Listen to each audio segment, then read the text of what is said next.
質問をたくさん用意したのに会話が盛り上がらない。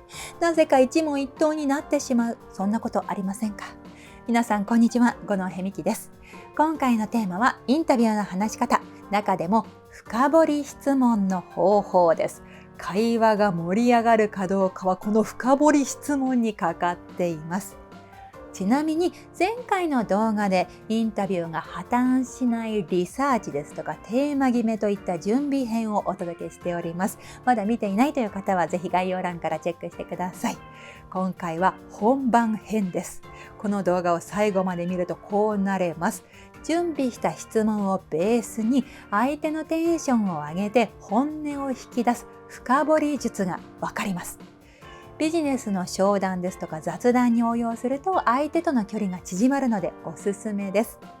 それでは深掘り質問のコツその1からです。深掘りのコツその1、浅いところから深いところ。初めから深い質問しちゃダメなんですね。質問というのは浅いところから深いところ、一般的なところからコアなところに入っていく。はじめはあなたに興味がありますをゲストにアピールする時間ですし、お客様、リスナーの皆さんがゲストの概要を知る時間ですね。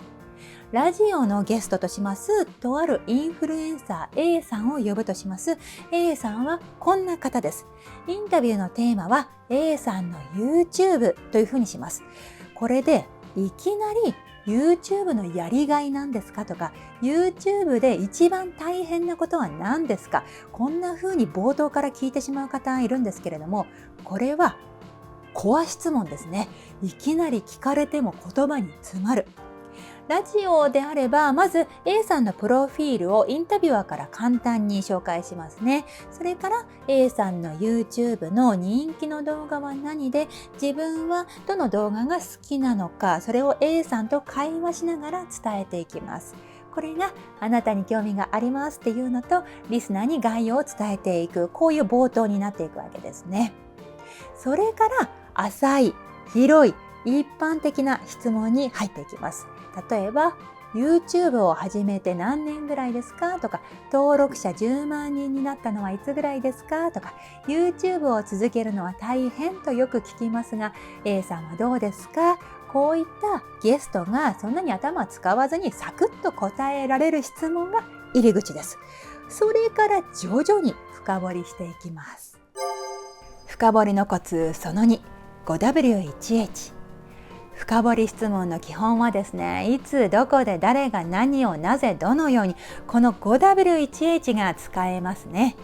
でこれは全部を一気に聞くんじゃなくてですね、相手の回答から 5W1H の質問を一つするということです。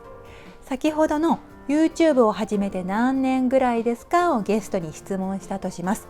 でもう10年ぐらいになりますねと返ってきたとします。そしたら初めからお一人でやってらっしゃるんですか、これが誰がにあたりますね。最初のきっかけってどんなことだったんですか、これがなぜにあたります。今600本動画をアップされていますけれども、動画のテーマはどうやって決めるんですか、これがどのようににあたりますね。でインタビュー初心者の方はですね、質問がポンポン思い浮かぶわけではないものです。なので事前に質問リストをたくさん作っておくとここで生きてきます。でここで大事なのはですね、 5W1H を順番に聞くとか質問リストから全部聞いていくっていうわけではないということですね。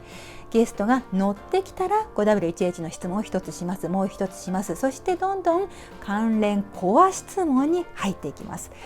やりがいとか思いとか大変なこととか継続できる理由、こういったサクッと答えられない質問、これで深掘りをするということですね。ゲストが乗ってきていたらです。ゲストが乗ってきてなかったら切り替えてください。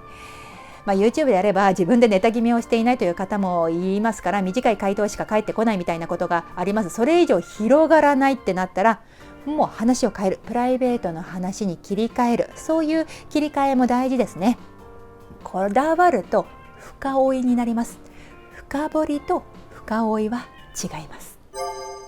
さてここでビジネスの雑談に応用するパターンをご紹介します。一般からコアの流れは一緒ですね。クライアント B さんがいるとします。B さんはゴルフが好きだとします。はじめの質問は一般質問。ゴルフ始めて何年ぐらいですか？これを聞きます。で、B さんからもう20年ぐらいですねという答えが返ってきたとします。で、ここであなたに興味がありますをアピールしていきたいので、すごいですねとリアクションを入れてください。それから深掘りの 5W1H ですね。よく行かれるコースってあるんですか？週末に行かれてる感じですか？こうやって相手の回答の中からまた新しい質問をしていくということですね。では最後に質問の聞き方です。深掘りのコツその3、回答は3割流す。